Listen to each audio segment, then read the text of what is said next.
Here is a small experience that I want to share. Maybe good to train us to use our mind. I was to fix a furniture, but the bolt was very tight and difficult. And there's all the tools I tried but didn't work. So I was breathing in. What can I do? Nowhere to go. And then I thought about this. This furniture that I was playing with, to fix it, was in the car. I was traveling in New Zealand, and one day that was in nearby Raglan, where I visited my friend and did surfing. And I had a day to explore toward the mountain direction. But for some reason, I decided to get off from the road because the flowers, yellow flowers, all over the place, and it was so beautiful. So I did some manual job of fixing something. I don't remember exactly what that was. But there was the flowers, the butterflies, nice weather, myself next to the road, fixing something for my car. And I was totally peaceful in that setting. I can picture in my mind. So that picture flashed back. And as soon as it happened, that's right. And I could relate to the feeling when I had that memory. My friend Ken says, related to this story, is that when he's got into trouble, he stay quiet and create some imagination of the favorite place that he goes to. It's a secret place inside of his mind, down deep somewhere, where he feels comfortable as if he's at home. And he may spend there, I don't know how long, but he and I talked about that kind of experience. And that cures his sense of jittery feeling or unknown what to do, to settle, like the waves starting to settle and the surface become flat and clear. And that's what he said. And my video is talking about my experience, other people's experience, and the stuff in the books and other studies I have done. And this is like the moment of having this anchoring sense. I use the word Namo Amida Butsu is the way to shift the mind busy in something, to cut the tie, to be with the way of nature or the way of Amida Buddha that Amida would save, just triggering the person or myself to switch and create that imagination in mind. It's a solid imagination. And as Einstein says, imagination is power. I believe that's the word, but I may check later.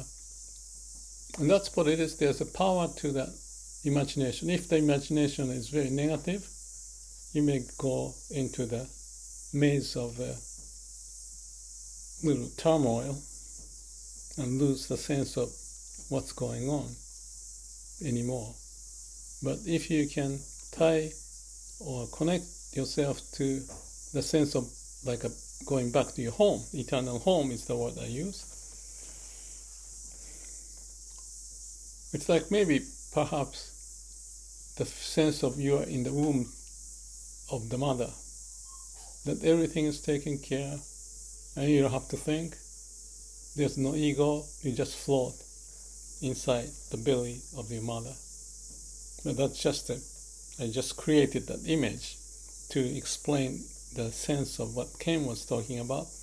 But my example was not the special imaginary place, but the image actually happened.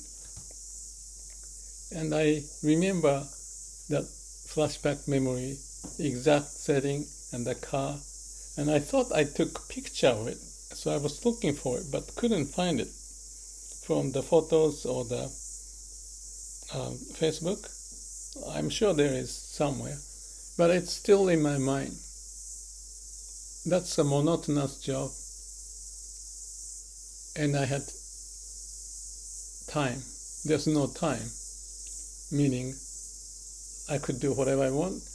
I may have slept over in that corner of the road, because this is the time every year I go to New Zealand and spend 3 months, 4 months moving around, fishing and, doing whatever I like, connecting to the nature most of the time, but a little bit with the people here and there.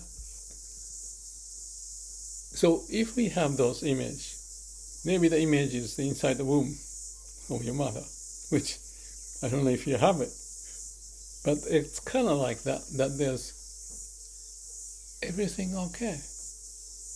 The world can be saying something different, but I'm oblivious to it. So some may say ignorance is bliss, and that's a bliss. It's ignorance. But more you know, more you cannot do anything. In this case, just fixing the furniture stuff. But you don't want to lose the sanity. So we need to go create such a state. And I use the word Joriki, the steady state of the power that we can connect to, be at home and feel comfortable. And it can happen for a major event to settle or minor event to process. And that's the maneuvering, I don't know if that's the right word, balancing out, middle way. Not too much in the extreme thought of this and that, but wait and see. And hear the cicada, or smell the rose, or feel your fingertip, or whatever is happening, maybe ants growing, it doesn't matter. Or in the image, all of a sudden when you have that calm and quiet mind, the image may pop up.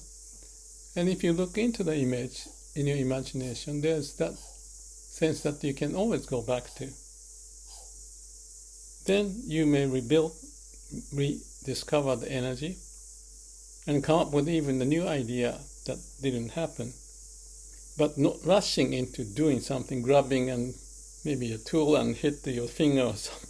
Odd things can happen because you're frustrated to get things done. But instead, taking time may end up in saving time, as well as not stress hormones going up or down, whatever the hormone's name,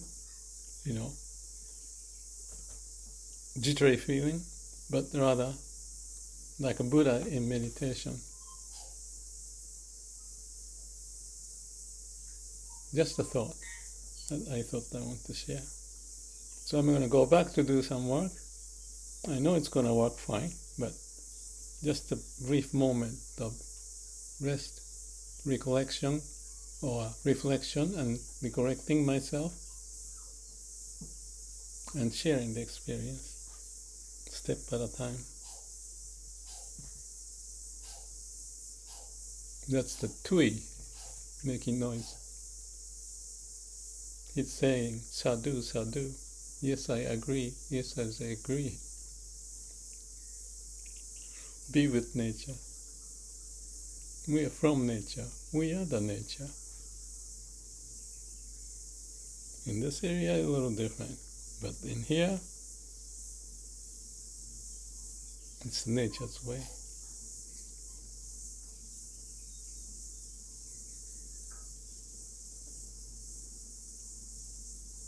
Thank you.